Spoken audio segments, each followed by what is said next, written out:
Welcome back to the Cat Dad Show. I'm your host, Scott Colby. Now, on this episode of the Cat Dad Show, I'm excited because we're joined by Shannon MacFarlane, founder of Slobbered Lens. She's a memorial artist, death doula, and grief educator who helps families navigate the difficult emotions of losing a beloved pet. Today, we're diving into how creativity can be a powerful tool in the grieving process, and you're going to learn how you can honor your pets and embrace your emotions through art, photography, and more. Shannon, welcome to the Cat Dad Show. I'm so glad to be here. I'm also wrangling one of my cats, so I'm going to try to keep her from bumping into the microphone, but I can't make any promises. And who's that you got with you? This. Let me see if I can lift her up here. This is Maisie. Hi, Maisie. Maisie has no eyeballs, so she's a little hard to see on camera because she doesn't have any light spots to reflect. But what a sweetheart! How old is she? She's how old are you, Maze? 3. She's 3. Nice. Shannon, let's just kind of jump right in because the audience they don't want to know about us. They want to know about kind of the things we do and how we help cats and pets. So I know you work closely with families during some of their hardest times.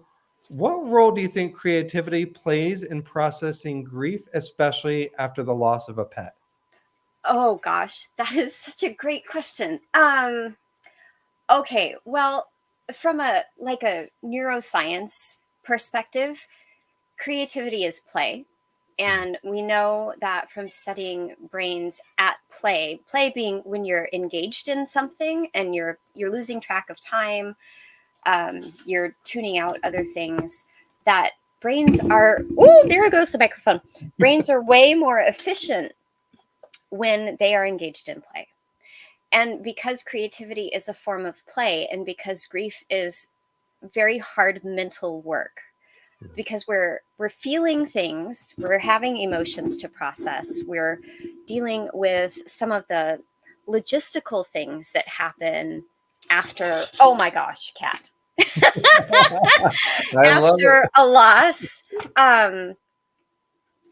And all of that is made easier when we can have an approach. I don't want to say that's lighthearted, but something where there's permission to be with yourself the way that you are. And creativity is a practice that I think can help us get a lot closer to that without as much pressure. Because a lot of the stuff that's built around helping grievers grieve is things that are more, I guess they appeal more to logical people, because the teachers are doing what they can to try to break things down so that they seem linear, because people are used to being able to follow instructions. Here are the 5 things that you need to do, or try these, the clickbait things where here's one weird hack that you can do that's going to make all of this just better. Creativity, like grieving, is a practice. It is something that improves with time. So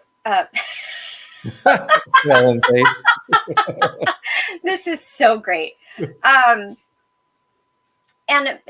I talk with a lot of adults, particularly, that say, well, I'm not creative and I'm not artistic, so I can't do this. This is off limits to me. And I ask them, hey, have you ever learned how to ride a bicycle or drive a car? Well, yeah, of course, everybody does that, which is not true. Not everybody does that. But I'll say, well, the first time you did that, it was probably really overwhelming. And you were trying to figure out the mechanics of what your body was supposed to do. You were trying to pay attention to where you were going so you didn't run into anyone or anything else.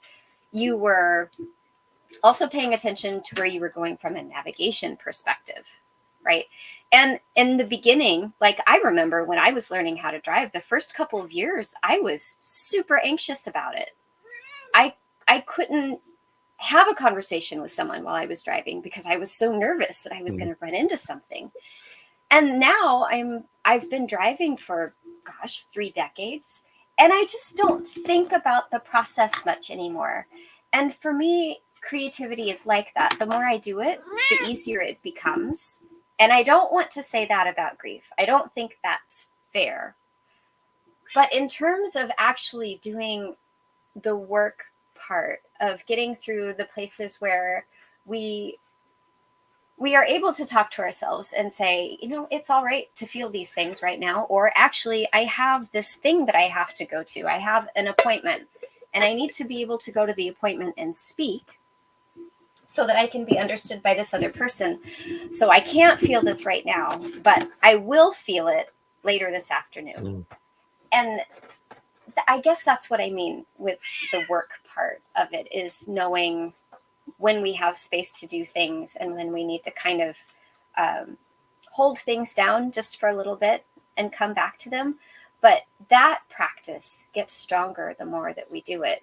And with creativity, it's just so much easier to engage with that. And it takes some of the pressure off of doing it right, I guess I would say.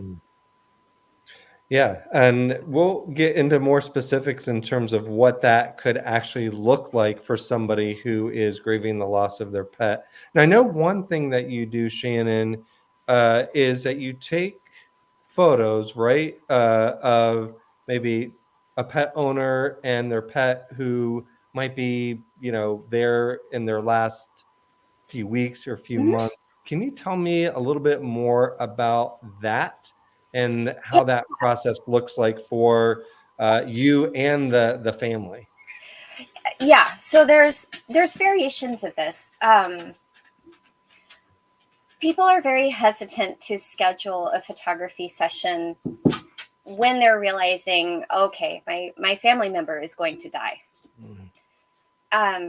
It feels like, I think it's kind of similar to people talking about death or talking about hospice, that if I talk about it, then that means it's going to happen sooner. And that's not how it works. I encourage people to schedule something like that as soon as they can, while everybody is feeling as well as they can. But sometimes it happens that I show up on the day that euthanasia is scheduled, and I might be there in the morning with the family, and then euthanasia appointment is in the afternoon or in the early evening.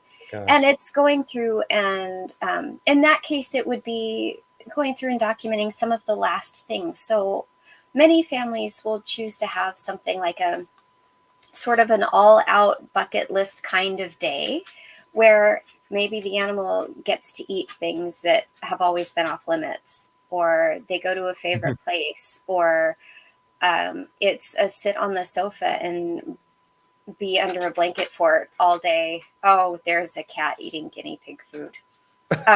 Is that okay? What? Oh my God. She's going to rip open that bag. Yeah. I'm going to take this off and get her out of here. And then I will be right back. But I can keep talking. Mace, you got to leave. Let me close the door. Whoop, out you go.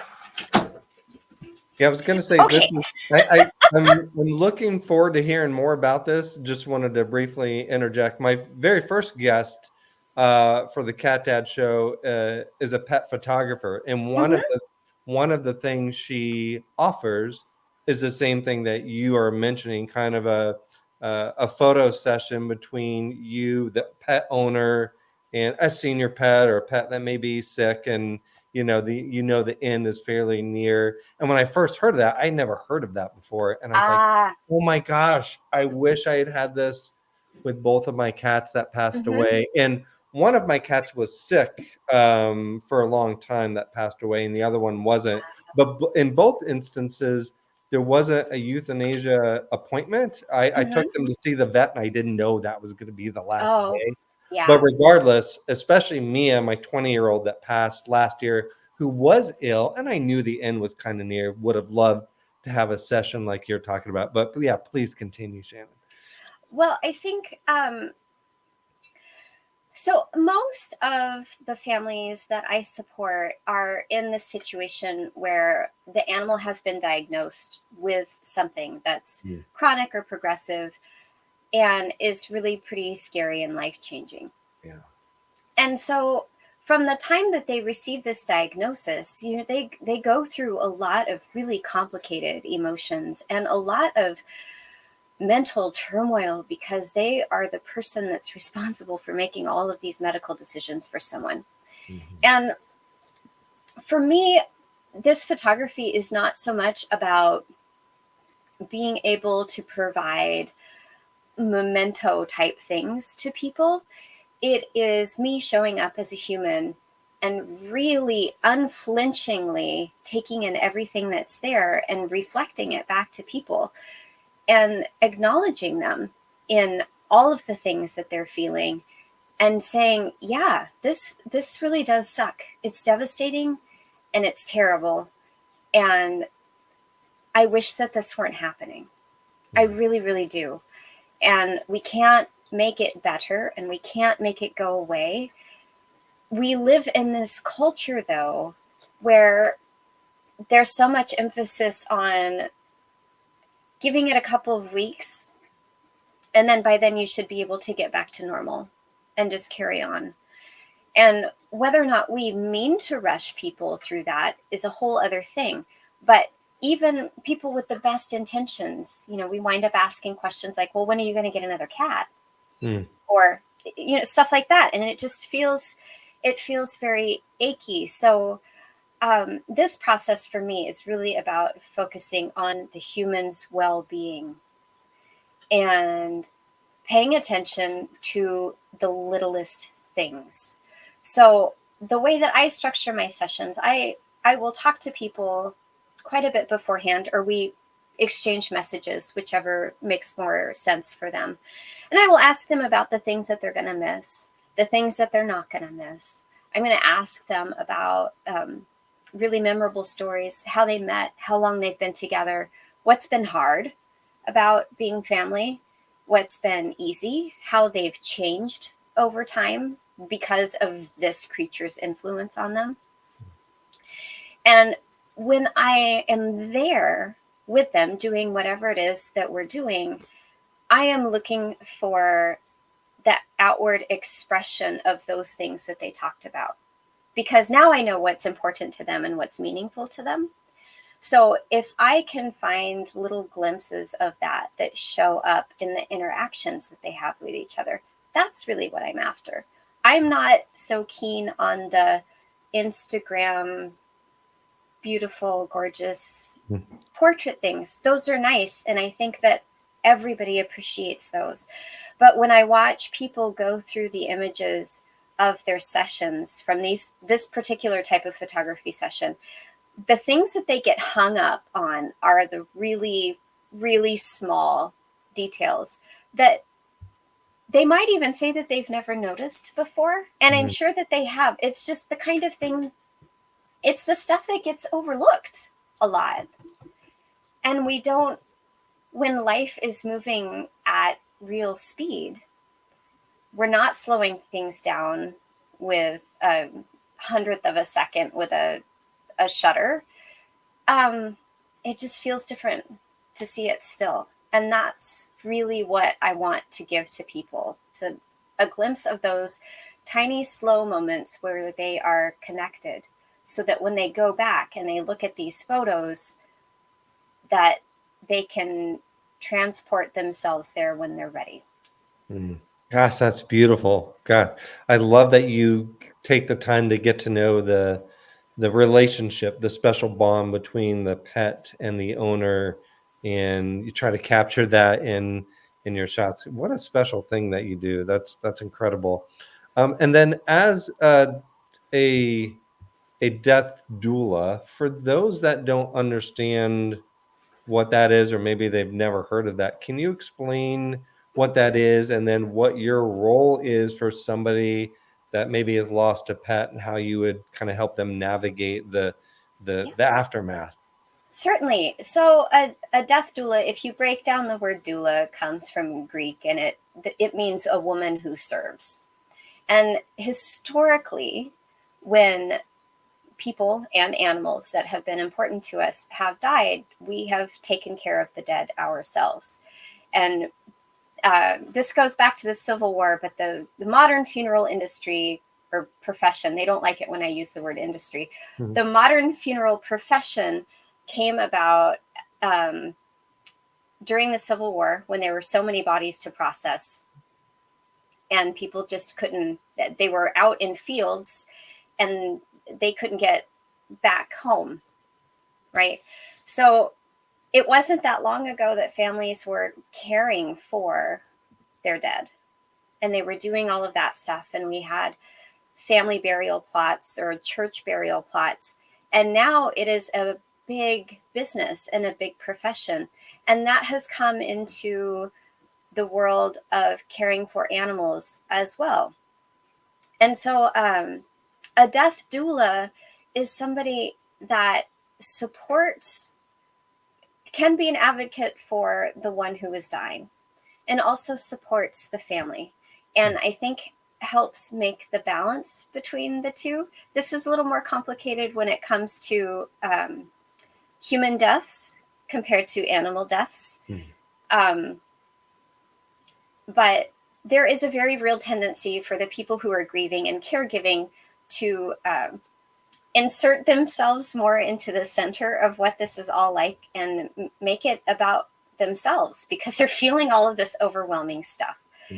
So being able to kind of keep that in perspective and remind people that, hey, this is actually about this cat here who is dying. This is not about you. But do it in a very compassionate way because all of this work is about compassion. But on the more practical side, it's about things like, okay, so we're finishing up hospice. We've elected not to do euthanasia, and we're going to do an unassisted death at home. What is going to happen? What things can I expect to see? And then how can I help my cat be more comfortable during this time? Or even through the euthanasia process, what things can we expect to see? Because the veterinarians are usually very good about communicating this information, but sometimes it feels awkward for them. Yeah. And sometimes people don't want to ask the vets because they feel like they should know already, or it's embarrassing somehow. Or so showing up as a doula means that I provide support for people to lean on, and then I can also just talk them through the process of what dying is like, what death is like, what aftercare is like, what options they have in terms of how they want to care for their beloved's body. If they want to do aquamation, or they want to do reclamation, or they want to do cremation, or they want to do soil burial, all of those different things, and introduce them maybe to some rituals or ceremonies that are not religious in nature, but more of just an openly spiritual type of thing, so that they can start building their own practice for how they're going to deal with things like anniversaries of death or anniversaries of diagnosis, because that's another big one that comes up, birthdays, things like that. It's there's a lot of practical stuff in there, but really I think the biggest part is the emotional support. I always liken it to being sort of grandmotherly, where and we see this a lot in animal societies like elephants and orcas, where the grandmothers are the ones, they know all of the stuff, right? If you've got a problem, you go talk to grandma because she knows. And these matriarchal societies are just so, they're so tender and they're so wise, and this work feels a lot like that to me. I don't have all of the answers, but my job isn't to tell anybody what to do. It's to be there beside them while they're figuring it out, and maybe putting some things in their path to discover so that they don't have to work so hard to get there. Yeah. Gosh, I love this. Just thinking about my own instance of losing a couple of cats, and I live by myself. So, looking for support, there's nobody around. There's not any other kind of family members to lean on. So I think having somebody like you would have been very beneficial for me. And I can see, like, yeah, anniversaries of Yeah. adoption days and birthdays and diagnoses days. I mean, I've got all those in my head, and those Hmm. can be challenging as those come up. And then kind of the after the death, and maybe you help them with the rituals, but do you also help pet owners? Grief can be ongoing, for Oh, weeks, yeah. months, years. Do you also help people through that process of grieving over the, upcoming weeks after the death of a pet? Yeah, most of what I do is I'm not a licensed mental health Mhm. person. Right. So I can't do anything that proclaims to be therapy or counseling. What I try to do is give people education in grief and grieving and mourning and what all of that is like. A lot of us are so incredibly ignorant about these things. And we have been introduced to Elizabeth Kubler-Ross's work from the 70s about the five stages of grief. Mm, That was limited to a very specific population and mm, meant to be applied and construed in a very specific circumstance. And that's what sticks with people. yeah. That's what they remember. And I mean, I have my own view of grief. If you look at the psychological definition, it is a whole body response to loss. The loss can be any kind of loss. It could be a divorce, it could be an illness, it could be a loss of financial security, it can be a loss of housing, a friendship, a family member. All of those kinds of things count Mhm. as loss, Yeah. and we feel grief about them. And grief for me is not a single emotion. Grief is a constellation, a kind of jumble thing where everything is just moving around, and it's never the same thing twice. And these are all of the things that would come up in the course of the relationship anyway, in the course of the attachment. So when you change the access that you have to that attachment, then suddenly there's not really a way that makes sense to express this stuff or to know where to put it. And a lot of times it just feels very displaced because the attachment may still be there. So in the death of a cat, for example, you remain attached to your cat Mm, long after death. You continue to love your cat after death. You continue to have a relationship with your cat after death. It's just that your access to the relationship is different. mm, And so in grieving, there's a lot of frustration around that change of access. Grieving is learning how to continue to be in the relationship. Grieving is dealing with the memories that pop up and just totally get in your face when you're not ready for them to, and knowing how to process that, and knowing how to figure out who you are after this, because this relationship has been a part of your identity. And now that the relationship is still there, but your access to it is different, how does that change who you are, how mm. you identify as a person? Your routines are going to be different every day because maybe you've been in long-term caregiving mode and you've had 6 different medications to dose during the day, every day. You've had a lot of extra laundry to do, from vomiting, from diarrhea. You've had extra grooming to do, all of those kinds of things. And then suddenly they're just gone. And all of these anchor points that you've had in your day disappear. So, it's no wonder that people feel unmoored when something like this happens. Um, because truly it's a neuroplasticity challenge for us. We have these brains that have been wired and connected to function in this relationship for such a long time. And now the relationship is really different because the ways of connecting and the access that we've had is not available in the same way anymore. Mm. And so teaching people some of the things about the actual cognitive stuff that is going on with you while you were grieving, I find is really helpful for them because it takes away some of the shame and the stigma, like, well, I can't remember things, or I feel so disorganized, or my body really hurts. I can't sleep. It's been 6 months. I should be doing better than this, and I'm not. And that's not because people aren't trying, and it's not because they're sad. It's because they're overwhelmed. And there are actual physiological reasons for all of this stuff happening. And I think that I know that for myself, when I know that and I embrace that, oh, well, this is happening because of this. It's not because I am going to spin off the planet or you insert all kinds of comments about mental health that are horrible, that people often say jokingly.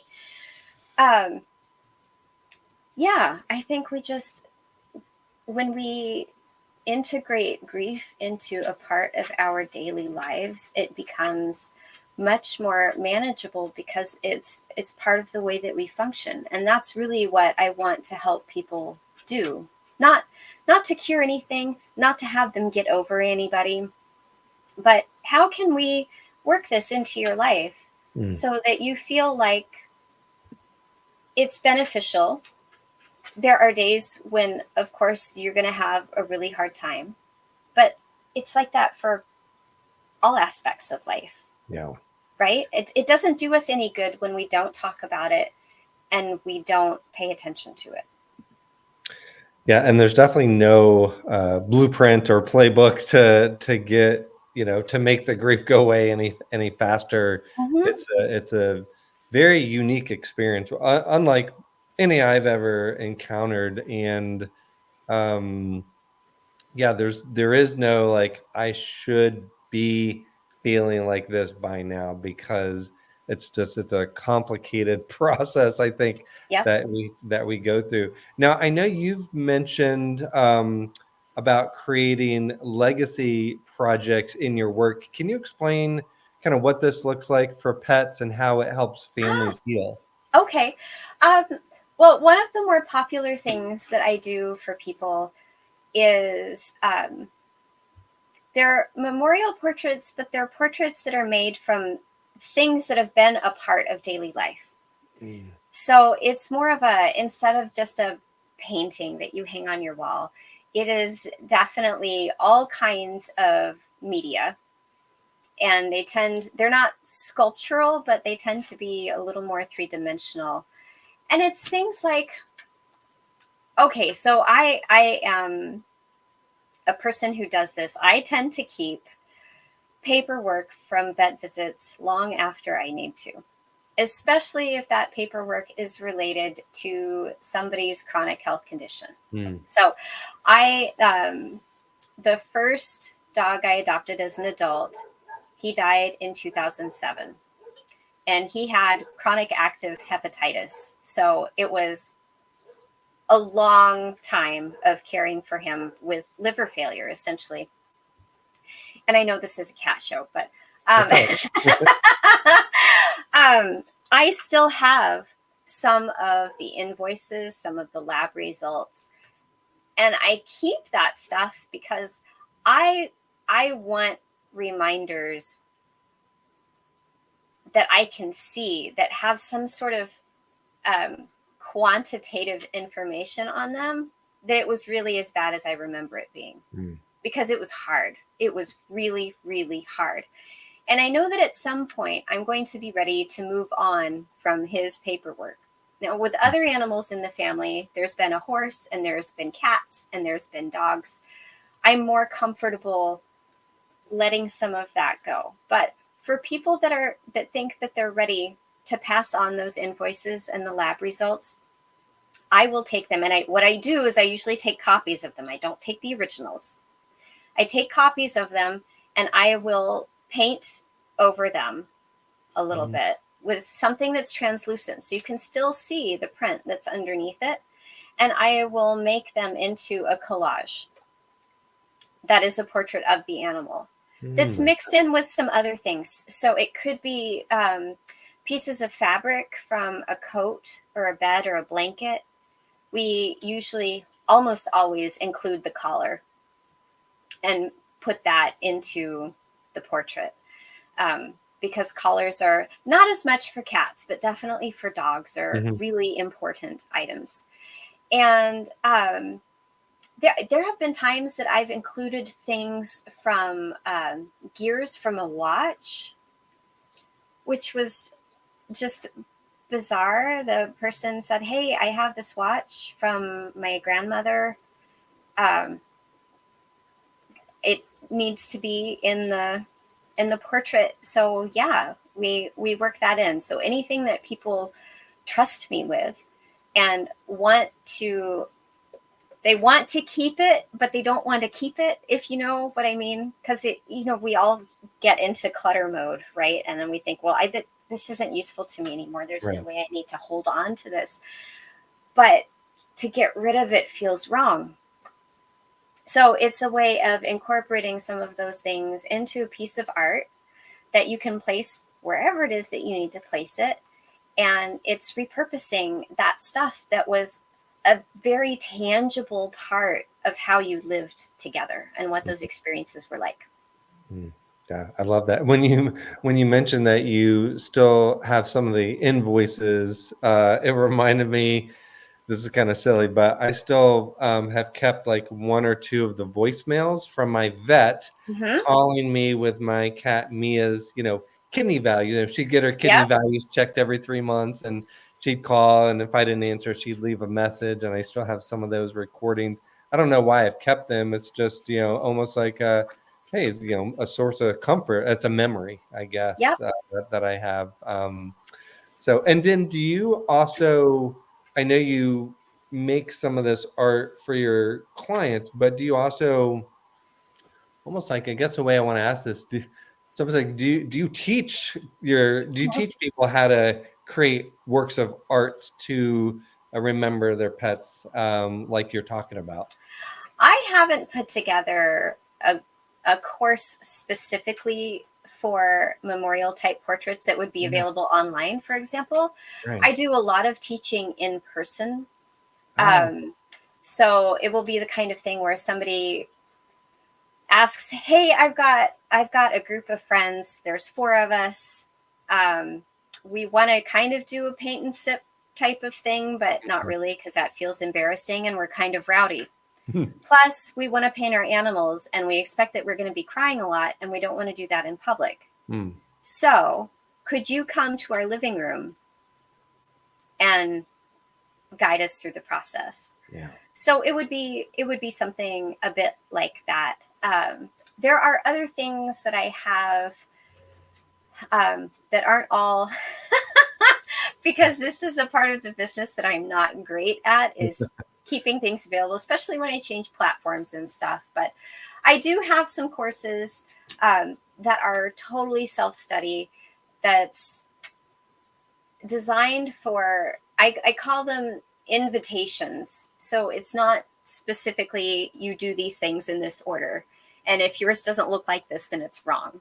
But it's reflecting on prompts that are meaningful to you about the relationship that you have and about the memories that you share, and finding ways to express that. And some of them are very open. There's an ebook called Permission to Grieve, which is, or permission to feel, that's what it's called. Which is like that, and it's totally open to any way that people want to create and move with those feelings, whether that's picking up a camera or it's something like curating a playlist. See, people tell me that they're not creative and they're not artistic, but have you ever put together a playlist? If you have, then you have an idea of what things you like and what things you don't like and what things go together well for you. Putting together a playlist is a creative practice. Mm. You don't have to be the one making the music. You have your own way of enjoying it, and you have your own way of grouping things together. And maybe you have a playlist for when you're feeling really up and energized. Maybe you have a playlist for when you're not feeling that way, but you want to be. All of those different things. We're taking the time to think about, okay, well, how would I like to feel? And then we're doing things to help us get there in the future. So that all counts. That's the way that I approach art. That's one of my hallmark questions. How would you like to feel when you take in this piece of art? That's what I'm going for. If you're hoping for something that's going to be dignified and maybe feel very serious, that's a completely different approach on my part from something that is going to remind you of your cat that liked to play hide and seek and was just the worst hider ever. Because I had one of those The tail cats. sticking out. He would hide his head and assume that no one could see him. He was completely invisible, but he was a massive guy. And so his whole body and his tail are sticking out all over the place. And, so it's considering that stuff is really important, much more important than techniques in brush strokes and stuff like that. People get hung up on the technical things. So when I teach, I really try to emphasize the other parts of that. Thanks for saying that putting together a playlist is creative, because I'm one of those that says I'm not creative. I know. Back in my day growing up, we would put together mixtapes, Exactly. Yeah, and that was fun. But just to kind of play on that, you can, I think, just find really what moves and inspires you. For example, for me, I've put together this podcast in honor of Nomar and Mia, my two cats that have passed away, in part to kind of create that legacy and to do something to honor them and to just remember them. And I guess putting together a podcast like this can be considered art or creative. I know, like, I'm not a good drawer, so that's where I think, like, oh, I'm not creative, I can't draw. But there are other ways, like you mentioned, to be creative. And then something else that I'm doing to create a legacy for my cats that have passed away, I've started a fund through an animal shelter here in Tennessee, where I live, and it's called the Nomar and Mia Compassion Fund. And we are raising money to help, as animals get sick, the vet bills can stack up. So we're raising money for to help individuals who can't afford their vet bills. And so one thing I actually have coming up in like 9 days from when we're recording this is a hike. It's a tribute hike. So people are coming out, they're making donations towards this fund. We're going on a hike. I find hiking and being outdoors can be healing for people. But I'm calling it less. You don't have to have lost a pet to do this hike. So I'm calling it more of like a celebration. So there's going to be a hike. There's going to be a vendor market. We're going to have food trucks. We're going to have a memory wall where you can share pictures or memories of your pet. And it's really going to be a good time. And I'm personally put this together again to raise money for this fund, but just to keep Mia and Nomar in my mind. I love that's my way of helping myself heal through grief, is to just do things in their honor and in their memory. So yeah, just wanted to share that in case it sparks some ideas for some of the listeners, how they can create a legacy with their pets, for sure. That's fantastic. Thanks. Yeah. And I know, Shannon, you've said like your work involves a lot of feeling the things, as you put it. What are maybe some, I know we talked a little bit about, but maybe some creative exercises or practices you can recommend for people to express their grief in a healthy way? Well, we'll start with something really easy. So if we go back to the playlist idea, if there is, one of the things that I did, let's see, when was that? It's been 3 years ago. So I lived with an orange tabby cat. His name's Ween. He died when he was 19 years old. And he was kind of like a Buddha of a cat. Just very, I mean, he wasn't like that when he was young. He was rowdy. But I felt like he was my mentor, right? And so as he is preparing to die, I was putting together a playlist of songs that I thought that he would recommend to me to listen to as, getting teary, as reminders of some of the things that we've experienced together, but also the stuff that it seemed like he would remind me of frequently. Because I'm a really anxious person. He was not at all anxious. And he would come to me when I was spinning out of control and I felt absolutely just out of it. And he would come and help settle me. And so that simple thing of putting together that playlist of just things that reminded me of stuff that he would say. If he were writing songs and writing lyrics and composing music, what would he do?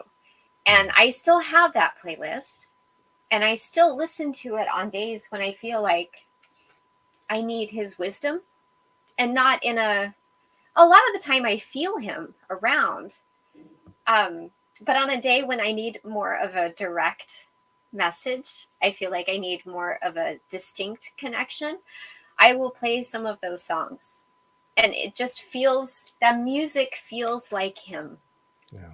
And so I think that is such an accessible way for people to exercise their creativity, to be a little bit playful, to honor someone who has died, or any sort of relationship that has ended.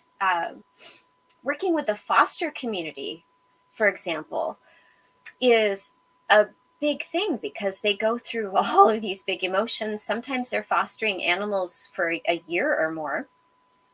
And then suddenly the animal gets adopted, which is amazing and also a big loss for them. I also do some work with Guide Dogs for the Blind. Oh. And they have puppy raisers, and the puppies go to families to stay for about the first year of their lives. And then they go back to the university. And there's so much of a conflict of emotions there because nobody's dying, and yet still there's very real grief.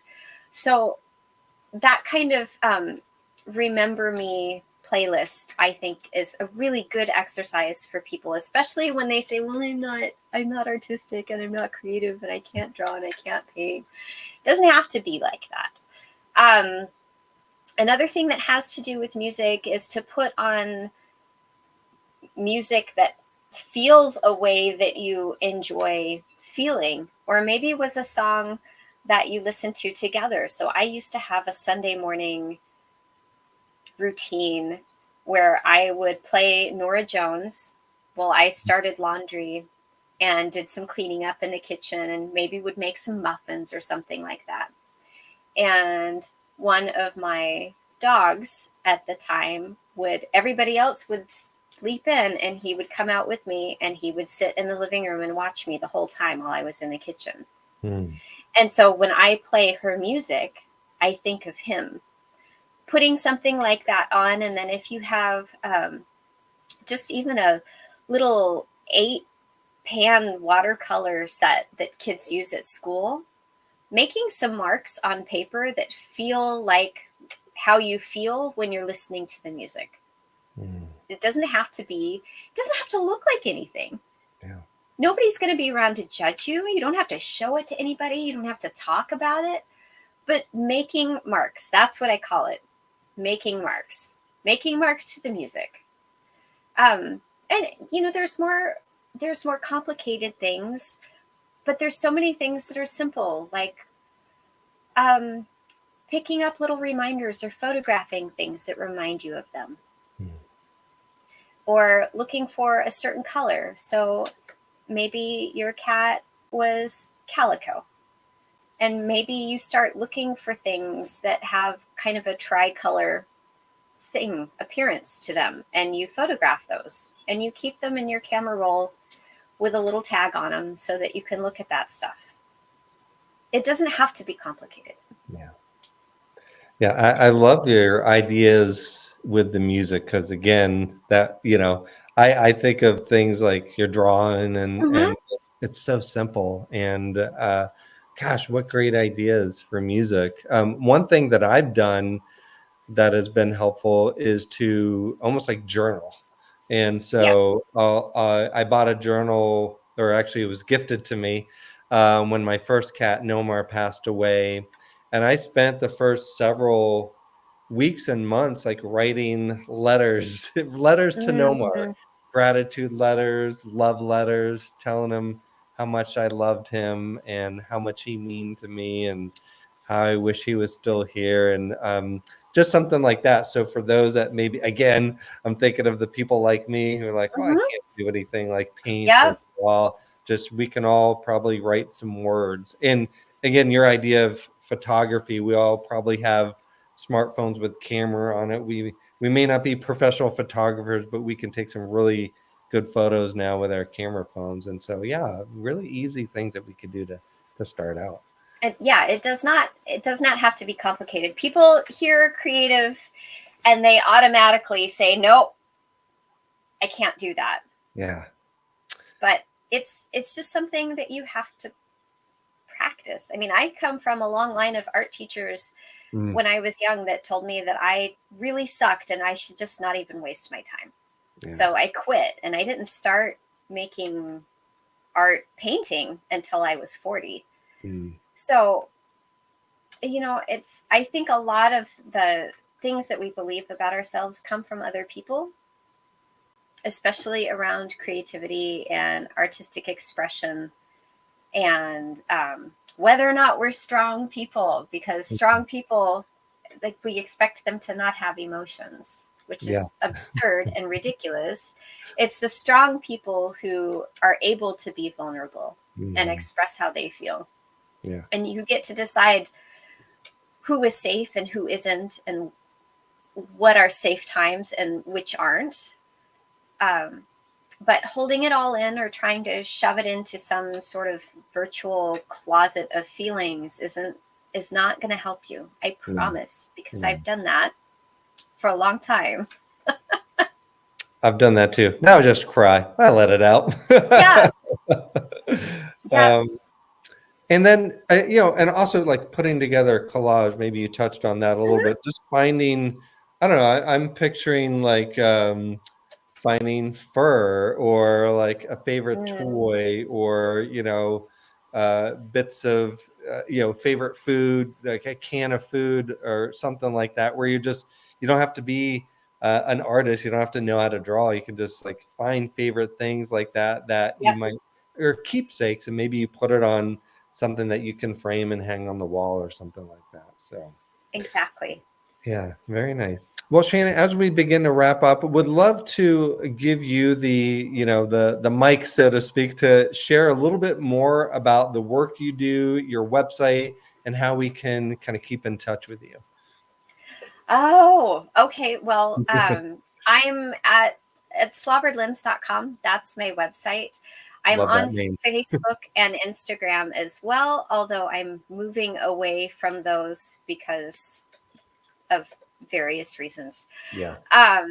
So most of what I'm doing social media wise is on Substack. If you go and look for Substack on Slobbered Lens, you will find me there. Okay, great. And then what do you, when you sent me kind of the information in terms of the platforms you were on, what specifically are you doing with Substack? So if we find you, Slobbered Lens, on Substack, what will we be looking out for? I write a lot on Substack. So I used to do a lot of writing for Facebook because it's a longer format friendly. And now that is going on Substack. There's a lot of stories about just general life with animals. There are many things that are specific to grief and grieving. There are some things about photography and art, about the process of creating things. It's really a mixed bag. There's also quite a few stories about the person that is referred to as the boy, who is my son, because he's such a big part of everything, and he's tied into everything. Yeah. So what I've learned in doing this work is that everything is connected and it all flows. So the business advice about how you do just one thing on one website, and if you want to do something else, then you have to do a different website for that. That doesn't make sense to me. Yeah. Because it all sort of bleeds into each other. Right. Yeah. And I love on your Slobbered Lens website, you have a page that talks about each of your animals, those in the past and those that are still living. I was like, gosh, I need this for my website. So thanks for that. Yeah.